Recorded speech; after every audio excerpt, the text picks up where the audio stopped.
All right. Hello, everyone, and welcome back to the Shells and Shadows podcast. Today, I am here with Tricia Sexton. Thank you so much for joining me. Thanks for having me. So, Tricia is a breathwork facilitator. It's something that you've shared with me that you've come to. You've realized that you want to help other people heal in this way, but you've had your own journey, your own story of moving through difficulties and healing. So, I think any person who helps others heal has to first do that within themselves, to be able to hold that space for someone else. And it sounds like you've done a lot of work to move through what you've faced in life. So before we dive into all the awesome breath work and other work you're doing, let's share with the audience more about you, where you come from, and your story. Okay, where to begin? Let's start with kind of, so we'll get into your life of travel, but maybe let's talk about what you went through in your social life before that kind of prompted you leaving and traveling. Yeah. So I grew up in like kind of your average suburban household, and went to Catholic schools my whole life, which is a whole nother thing. But um I the I guess like hardships really came through bullying in school. It started when I was like maybe in fourth grade, um, and then it just like progressed and got a lot worse in high school.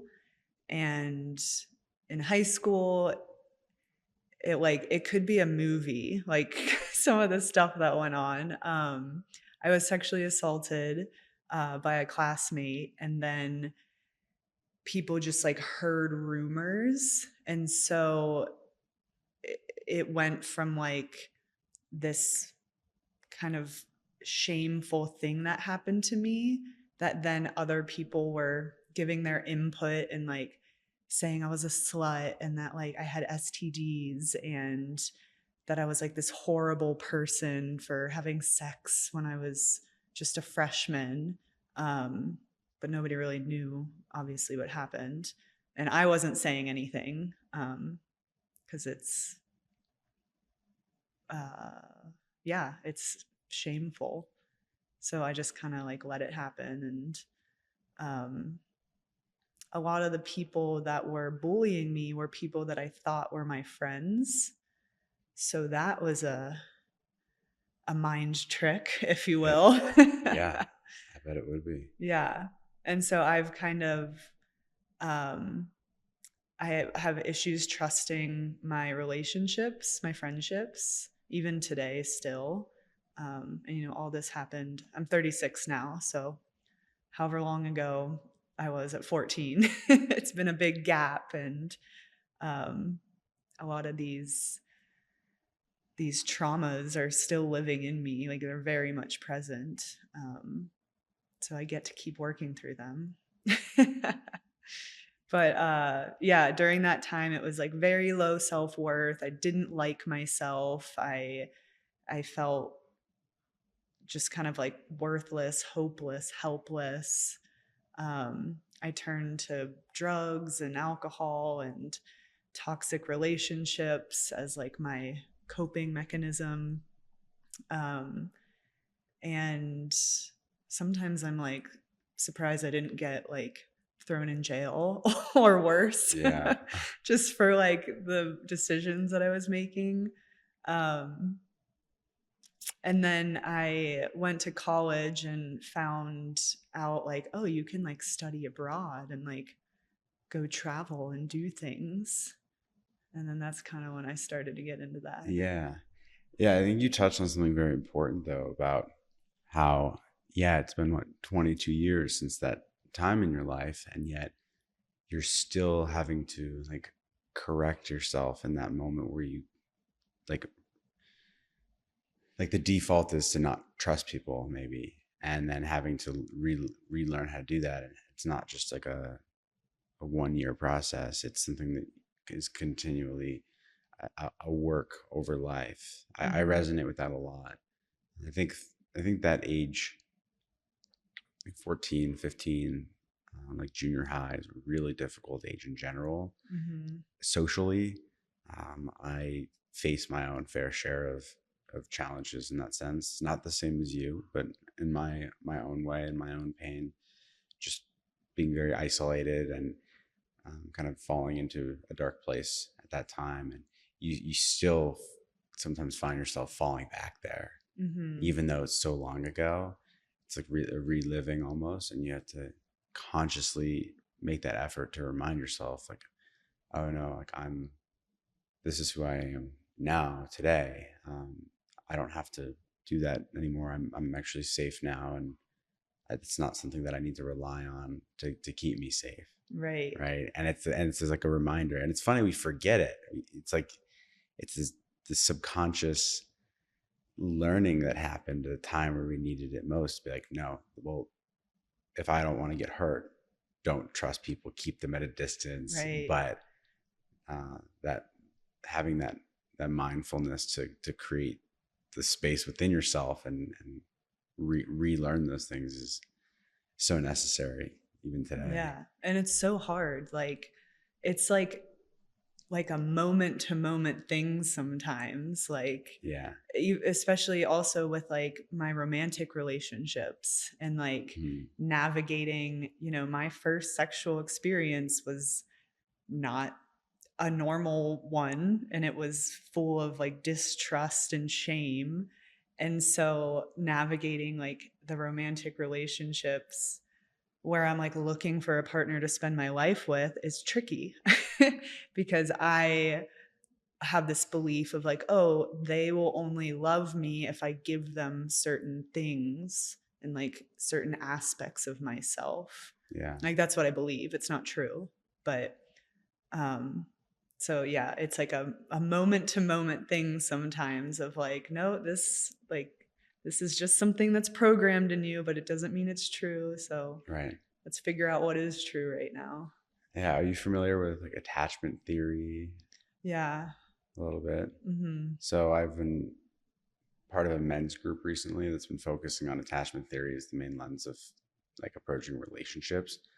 And it's been very eye opening to just look inward, but also look at the other men around me and hear how they may be relating to not just women, but also family, friends in different ways from learned experiences in the past. So like avoidant attachment, where when that fear comes up, you kind of box yourself and like put a wall up and Mhm. detach from the person in front of you, or like that's avoidant attachment. And then anxious attachment, when that fear comes up, you cling and you kind of look in desperation for that anxious way to hold on to someone. Mhm.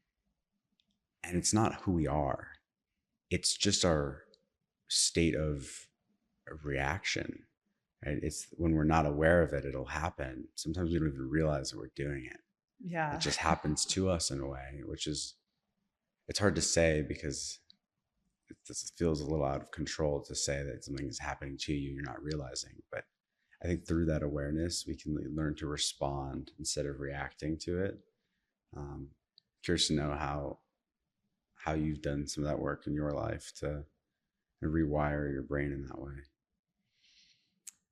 um EMDR, have you ever heard of that? Yeah, um that's been a cool tool cool. of like, yeah, you just I do it with like a tapping thing. Um but yeah, like going in and like visualizing the situation from the past and then like tapping and almost like revisualizing it in a different way, or like I'll often pull my I call her my higher self. Yeah. And it's like this version of me who is like confident, worthy, like stands up for herself, like knows who she is. Hmm.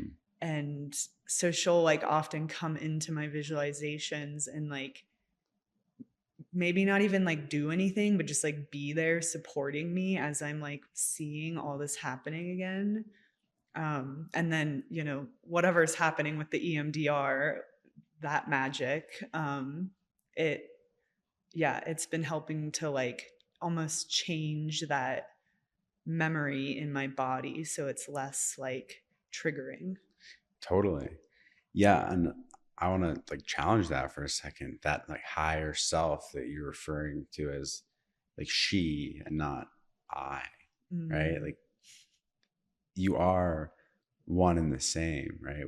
I am one and the same with what I would call my higher self, but it is like a wrestle of, well, is my like smaller self, like ego, the one driving, or is my higher self the one driving? The story that we tell ourselves can be that I am that higher self.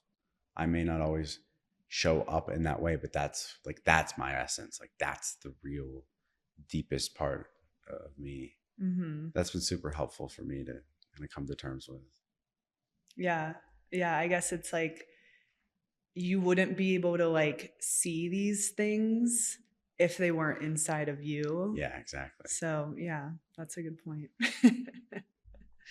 So you've gone through this experience and you go to college and you realize that there's more out there in the world than the life that you've had so far, and you have that like that itch, that desire to go and just explore the world and travel. What was that first experience of like liberation like for you when you first stepped out into the unknown, which probably wasn't the easiest thing to do? It probably took like a little bit of courage to actually go and say, I'm going to go explore. Yeah, I did a study abroad in Ireland and it was just for a summer.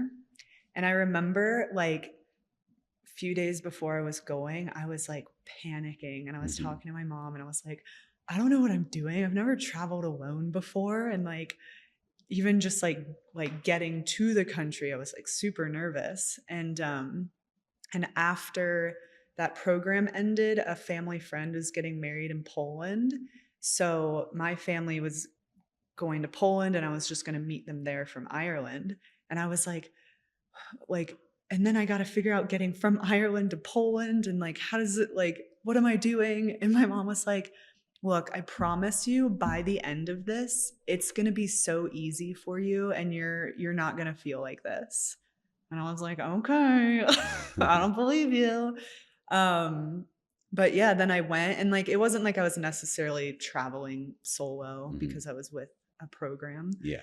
but it was definitely like this different kind of autonomy where you just like had to figure things out and like you're in a different culture and they do things a little bit differently, so you just got to like learn and make Mm-hmm. mistakes and be okay with making mistakes. Yeah. And then sure enough, by the end of it, I was going to Poland like it was no big deal. And I just like felt this like different sense of confidence that I hadn't felt in years. Um, and so I was like, ooh, I like this. I want to do more of this.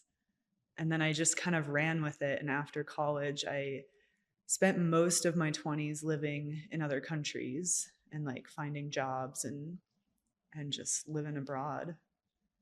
It was great.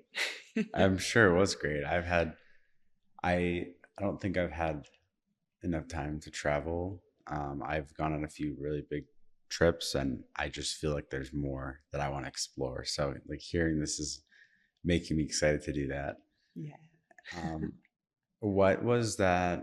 What was the moment like where you traveled on your own? Where you obviously this was a structured program, but then as you told me, you've moved into more experiences where really adventurous experiences that many people have not gotten to have in their lives. Yeah, I after I graduated, I think it was the following year, I I went to volunteer in Tanzania in East Africa and I loved it and just like fell in love with the culture and like the environment. And I was there for like 2 months and then I came back to um, just living with my parents and like saved up a bunch of money so I could go back and stay for almost a year. and it was so fun. And again, I was like learning more about myself. And East Africa is a very different culture. Like Ireland's at least like comfortable enough from Right. like the US, but yeah, Africa and Tanzania is a whole different story. Like you could be you could meet someone, you shake their hand, and then you're having a conversation the whole time holding their hand. There's like no real sense of like personal space. And I remember that was like a big thing to get over because everyone, in the US loves their personal space. So it was just like things like that were just so different. And I, yeah, I was like, oh, I feel like I'm a different person out here, like this more confident, more resilient kind of person. Um, and then I just kind of ran with that. I got a job teaching English in Thailand, and then I spent 2 years in Nepal working for um, like a volunteer type of organization, managing volunteers, and then I went to Guatemala and Costa Rica and did something similar. Wow. So A yeah, it lot was of just different, like very different places too. yeah, yeah. Yeah, that experience you had of like the personal space. I think that's just an example of we go throughout our daily lives, at least in the US, and I mean, everywhere probably. If you haven't traveled, you think that the way things are here culturally are probably how they are elsewhere. You don't realize that certain things aren't acceptable in other countries that we do here, just socially. Hmm. But other countries do things that maybe aren't socially acceptable to us here. And breaking free from that, I mean, I mentioned this to you before, but it's almost like being in an altered state where the your default way of operating in the world is totally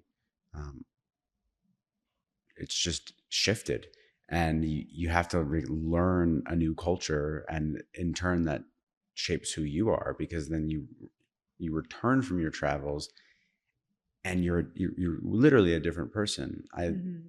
I heard something that travel is amazing when you're there, but what the best part of it and the biggest change that it creates in your life is when you come back and you Yeah. like bring that experience back into your life and you realize how much that like impacted you and changed you.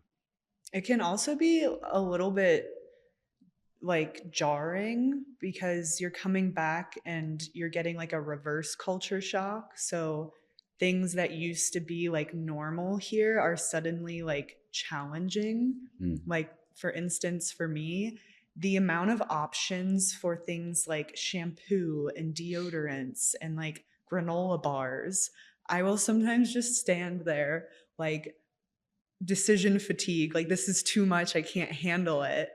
Especially like after I would get back from these long stints in other countries. Like I remember once calling my sister because I was like, I feel like I'm gonna have a panic attack. I'm at Target trying to get shampoo and I'm so overwhelmed. What do I do?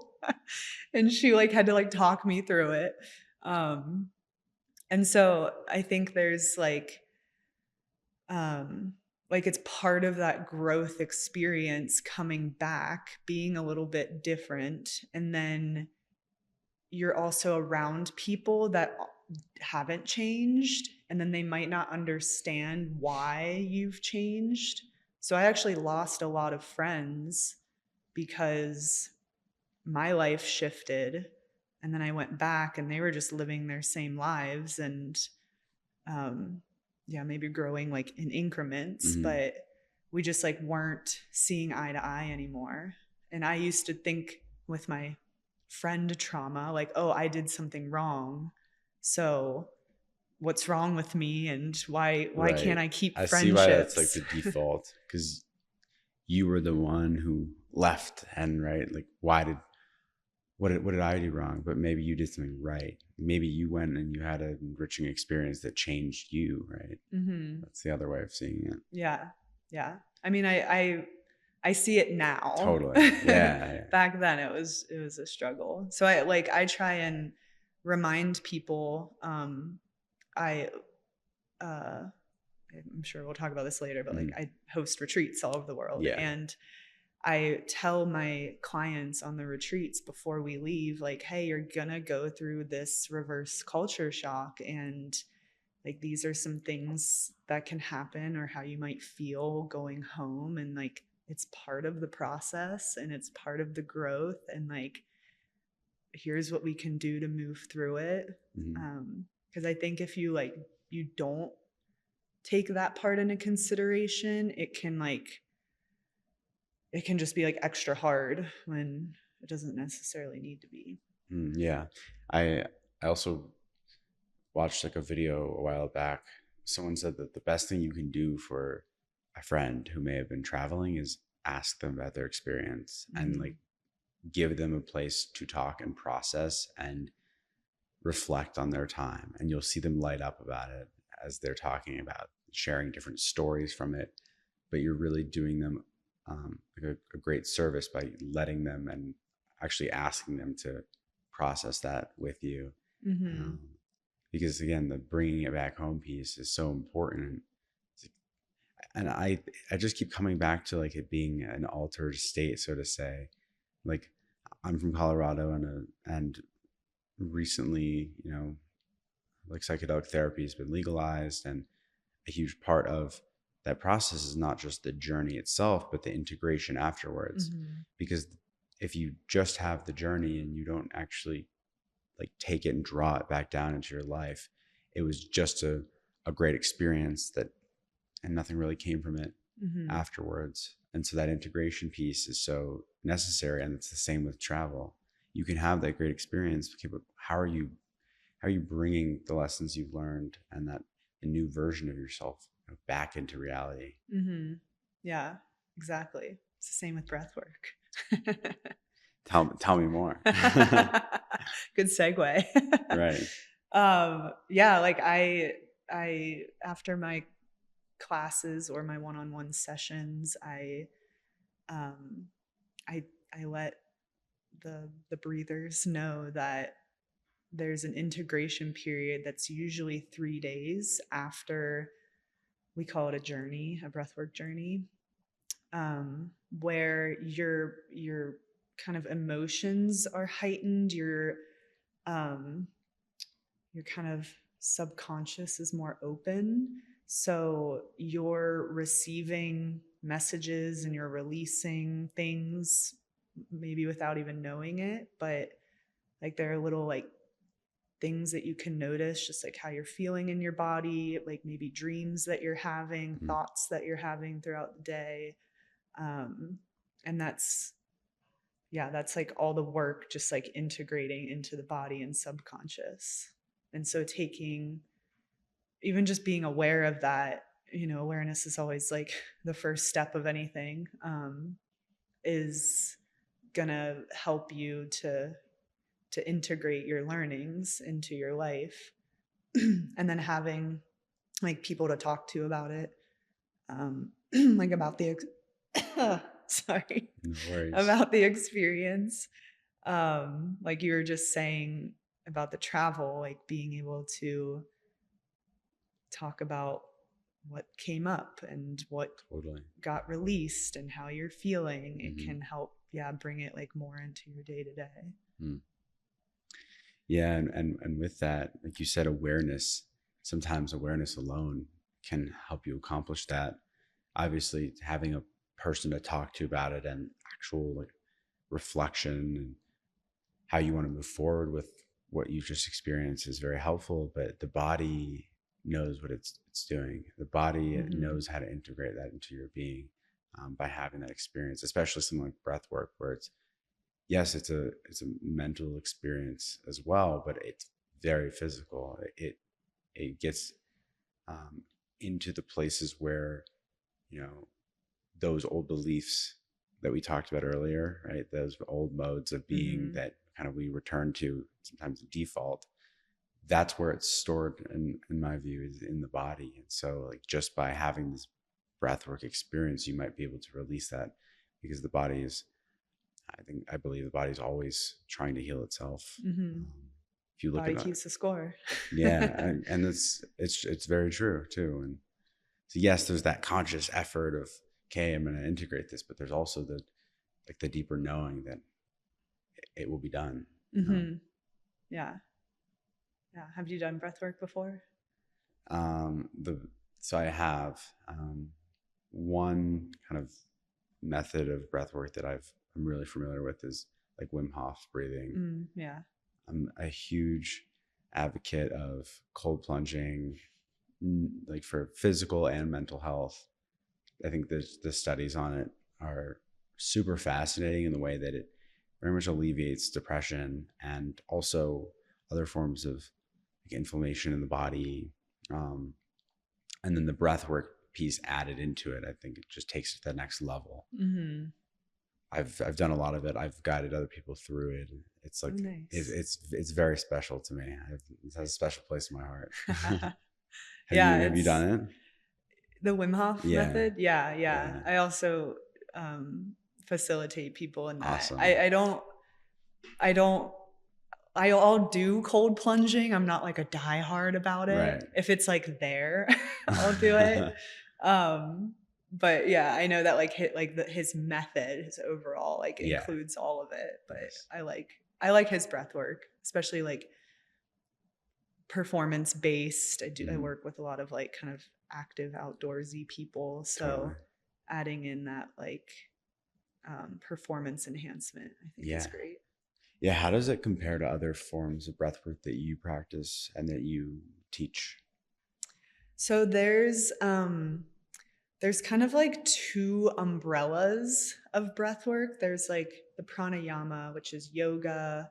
It's usually connected to movement. It's usually a little, not always, but usually a little bit more calming. And then there's holotropic. Have you heard of that?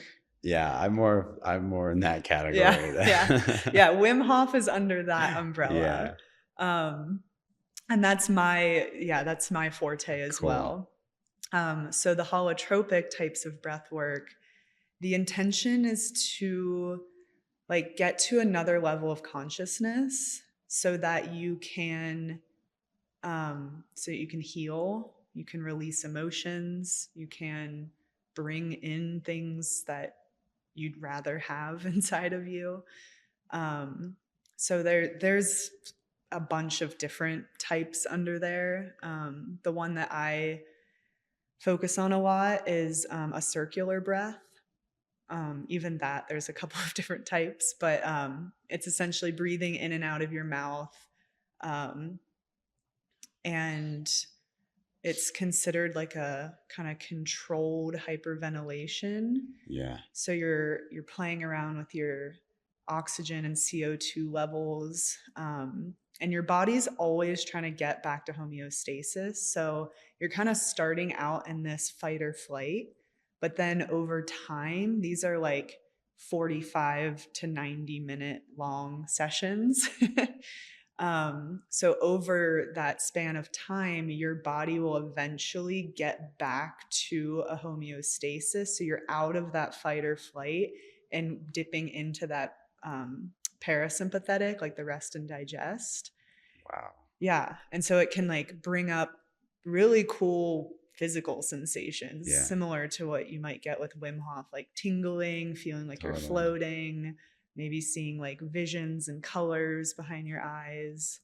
But then it also can bring up emotional releases. And a lot of our emotions are trapped in our fascia, like a connective tissue all over our body.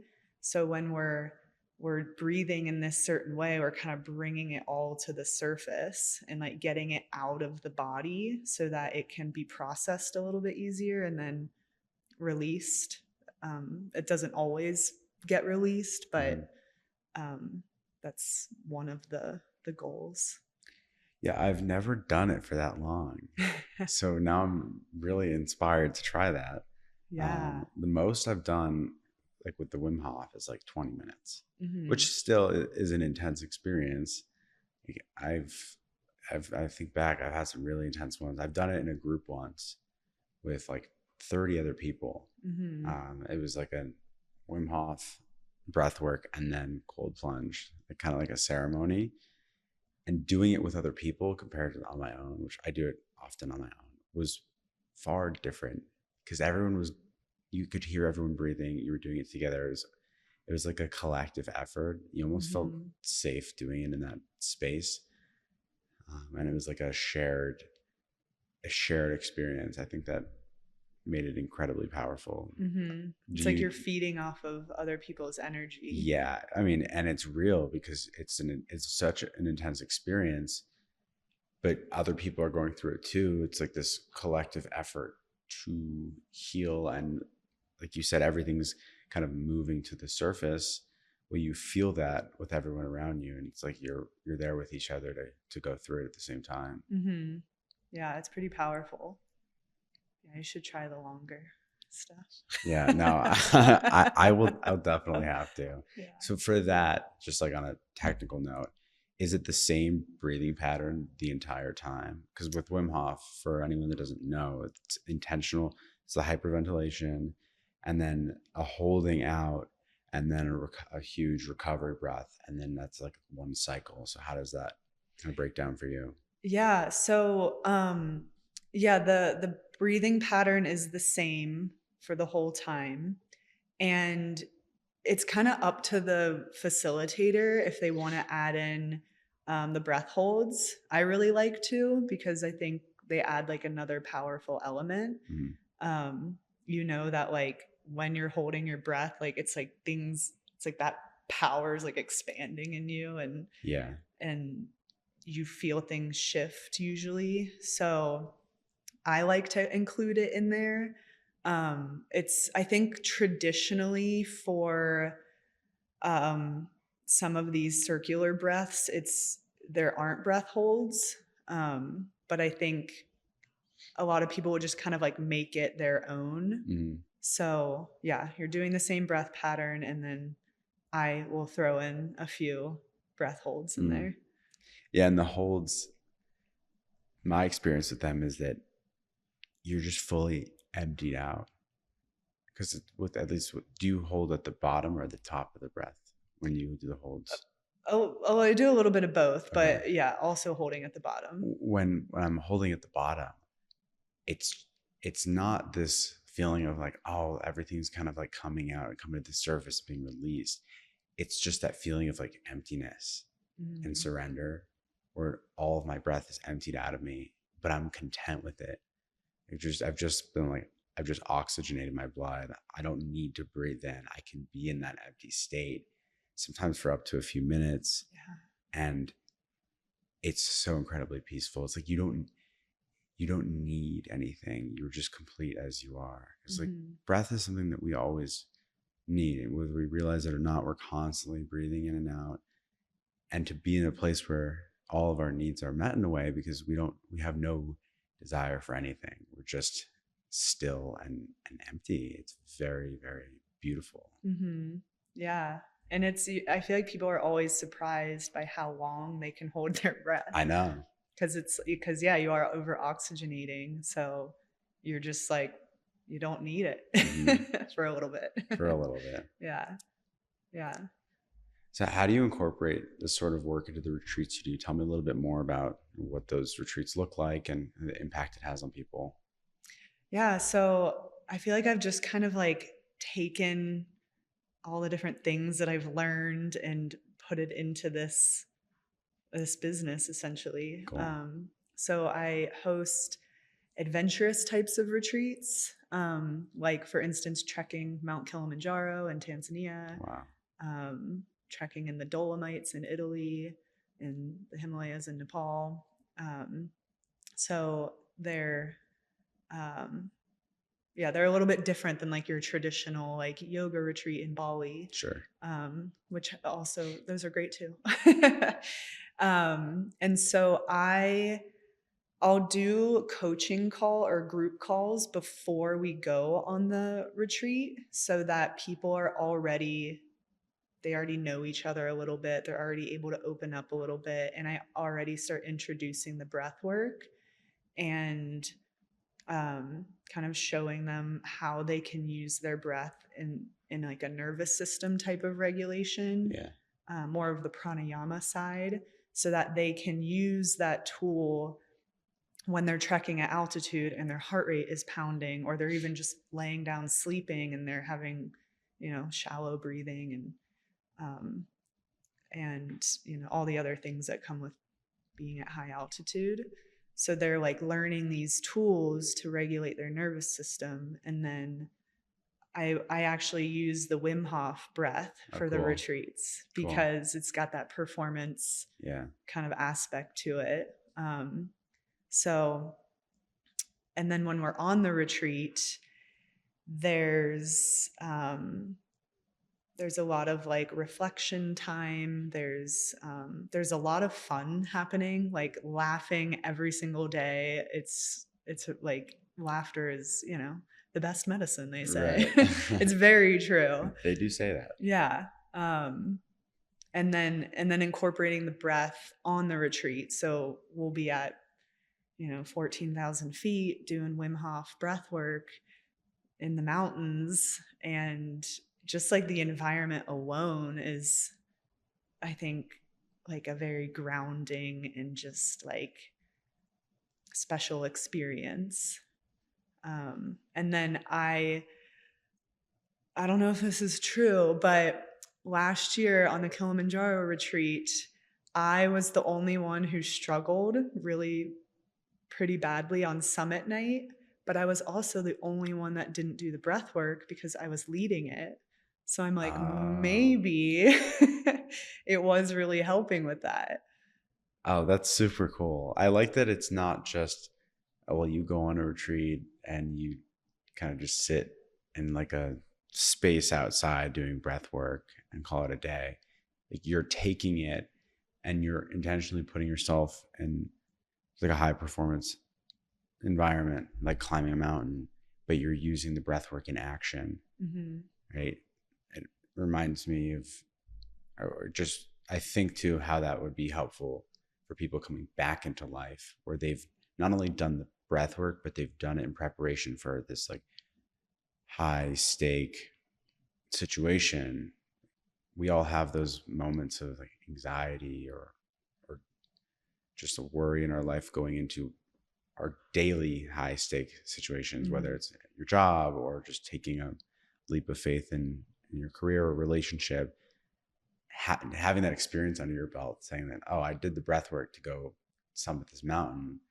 I'm going to bring this into my life to do it for things that are far simpler. Yeah. And that's like exactly what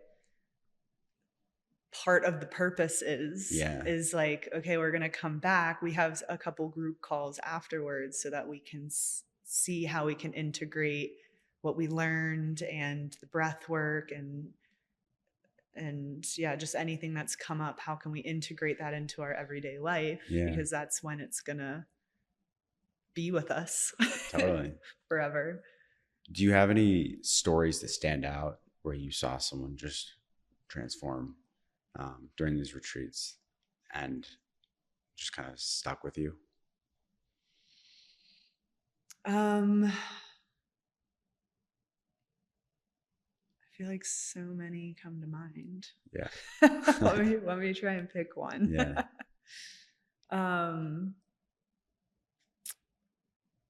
I mean, when we were doing, so last year at the Kilimanjaro retreat, I don't think anyone had done that kind of breath work before. And we did it a few times before going up on the mountain. And then we were on the mountain and I led them through a Wim Hof session. And afterward, one of the participants was just like feeling very moved. She was very emotional. I went and chatted with her and she was just like, I can't believe that like I'm here. She has dreamed about going somewhere in Africa for years. And like she was also, like, in her words, the least fit and like the least kind of like quote unquote outdoorsy person. So there was a lot of fears around, slowing people down and feeling just not like meant to be there. And she was just like very at peace, like very just like like so happy that she was crying, that she was able to get herself to this point. Yeah. And it was just like beautiful to see. That is special. I'm sure that impacts you and changes you, right? You're leading these experiences, but I also find that in facilitating these things for others, it helps us in a way too. Oh yeah. It's very healing to be part of someone else's process. I shared this on another podcast this week, but I'll say it again. I had a friend who he was a new friend. Like I met him a few weeks prior, and I decided we were at a park. We were about to, go in the cold water. I'm like, hey, can I lead you through some breath work? He was like, I'd love that. And I led him through it, and afterwards, and it was vulnerable. Like I didn't know him that well. I didn't know if this was something he wanted or not. And afterwards, he was like, thank you so much. I haven't experienced anything like that in so long. And to me, that was more impactful than my own breathwork experience, just hearing that from him and knowing that it helped him. I'm sure that you feel filled up in return from guiding people through these experiences. Oh, absolutely. Like even just yesterday, I don't really know what happened, but my mood like plummeted. Yeah. Like mid-morning yesterday, and I like couldn't get out of bed. I was just like, it happens, healing is not linear. And I was just having a low day, and I had a breathwork class that night, and I was like, okay, I really got to like pull out the energy to like hold space and do this for all these people. And afterward, I was like, I feel like I'm high right now because you get to like help people experience whatever they need to experience in the moment. And everyone left with something that they needed and some sort of release, and just feeling very grateful for that class. And I was just like, oh, this is why I do what I do. Yeah, that's exactly what I felt in that moment. And sometimes I even feel it a lot in the podcast studio. Like there's days where I come in here and it's like I either have something going on, maybe I wasn't, in the right headspace to be there, just like feeling down, and I'll leave being like, wow, really got to hear someone else's story. And it felt like that was impactful for them to share for themselves as well.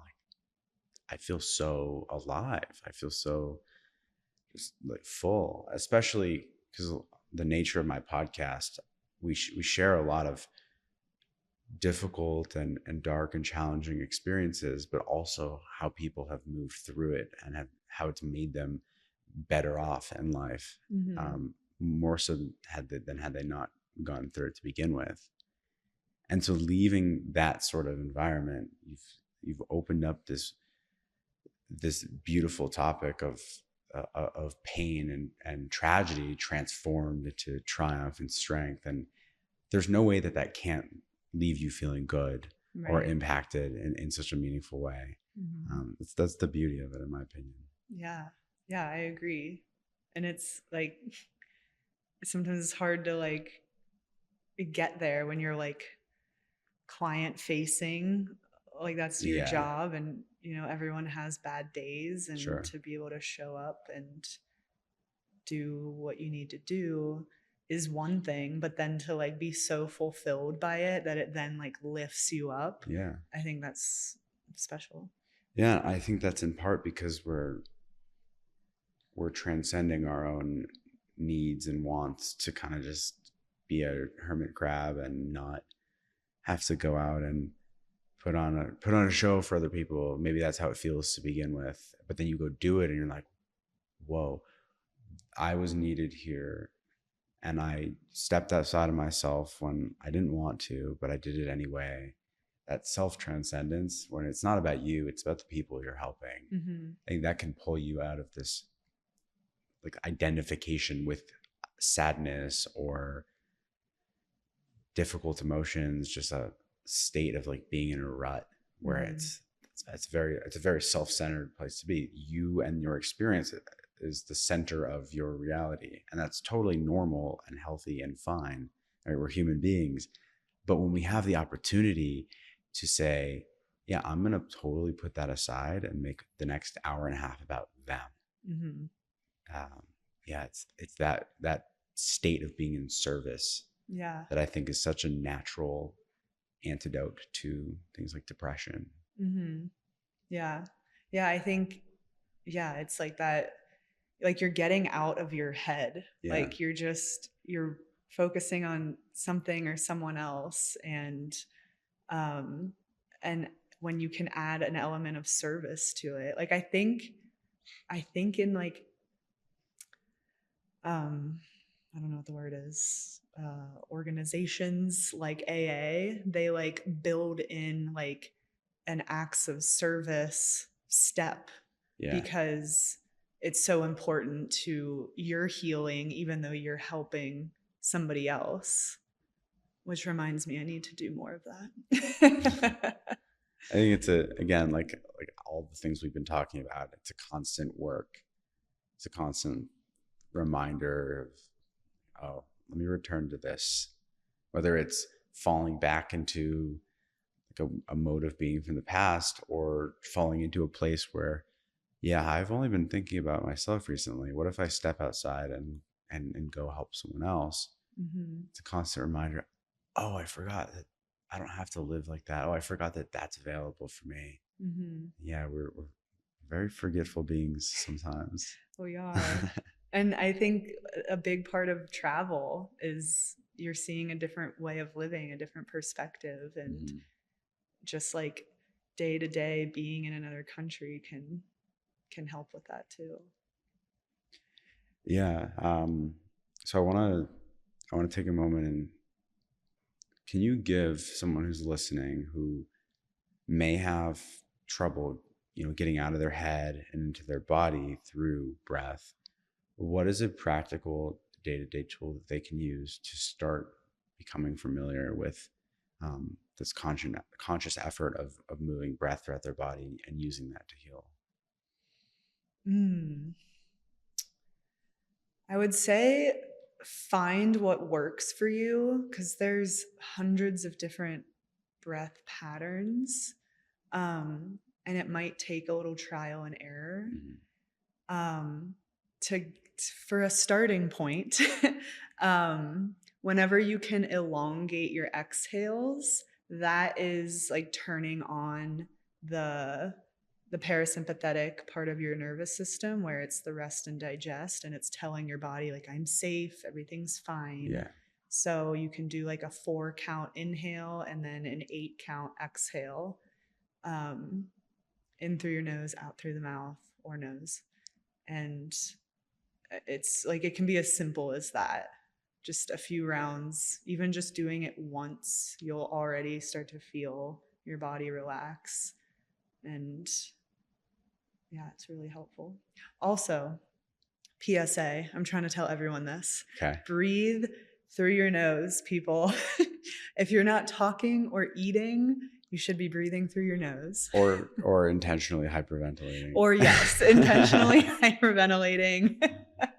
Certain types of breath work, it's fine, but like 90% of your day should be breathing through your nose. So that's my PSA. That's an important one too. Breathing through your mouth causes a lot of, and also just like shallow breathing can cause a lot of anxiety. Yeah. Right? Realize, why am I anxious? Well, it could be very basic, as simple as, am I taking deep breaths or am I breathing in a very shallow way? Like, am I hydrated? Did I sleep well? Mm-hmm. If those things are in line, then okay, like what's going on? But those should be the first things to look to as like indicators, and maybe something's off right now. Yeah. Yeah. Just keep it simple. Yeah. I want to give you a chance to kind of share where people can find you, learn more about the work you're doing, and connect with you if they're interested in maybe going on one of these retreats or doing breath work with you. Yeah. I'm on Instagram usually. So my Instagram is breathe_with Tricia, Tricia. And then my website is rootedjourneyretreats.com. That has all my information. I do one-on-one breathwork sessions, corporate mindfulness, and then the retreats. So that's all on there. And I am always open to chatting with people. Like if anything resonated from this, if you're going through any similar things that I've gone through, like you can have me as a friend to confide in. So DM me, slide into my DMs. And we'll have your information linked below. So for anyone listening to this on YouTube, check out below. We'll have all that there. Thank you so much for coming on. I always end by saying that, our intention here today is to help the people who really need to hear it most. And I'm Jewish, and from my tradition, there's this teaching that if you change one person's life, it's as if you've changed the world in its entirety. So for that one person who listened today, who, this changed their perspective, and they're going to go take action on it and, start getting into breath work or looking into how travel can help them heal and break away from their normal modes of being, like, that's worth it all. So if you heard something today that resonated, share it with that one person who really needs to hear it. Thank you. Beautiful. So yeah, I love that. It's beautiful, and also just it's a reminder that change and healing is very simple, right? To have an impact on the world, it can happen through the simplest act of kindness that could change someone's day, and you've changed their world. So yeah, it's as easy as that. I love it. Thank you for coming on. Thank you. This was great.